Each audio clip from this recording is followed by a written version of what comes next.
মই পিঁয়াজত বগা নহৰু দি আৰু মিঠাতেল বগা নহৰু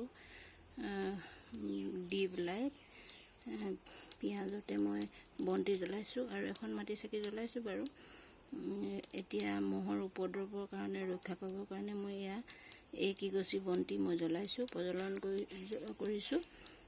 এই বন্তি কিগছি মই প্ৰত্যেকৰ মানে ৰুমে আমাৰ 5টা ৰুমৰ কাৰণে যিবোৰ আন্ধাৰ কোঠালি সেইবোৰ বিচনা তলত মানে চুকত কোণত মই সেইবোৰতে দি দিম। কেলে আন্ধাৰ জেগাত মহবোৰ বেছি থাকে যে, সেইটো কাৰণে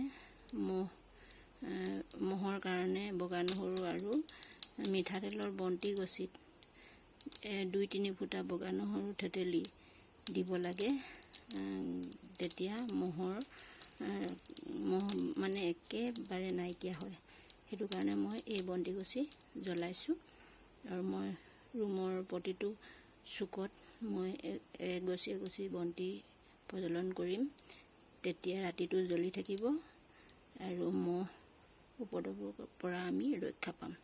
সেইবুলি এয়া প্ৰস্তুত কৰিছোঁ। আপোনালোকেও এনেধৰণে মিঠাতেলৰ বন্তি গছিত 2-3 ফুটা বগা নহৰু দি বন্তি প্ৰজ্বলন কৰিব। মহৰ উপদ্ৰৱৰ পৰা ৰক্ষা পাব।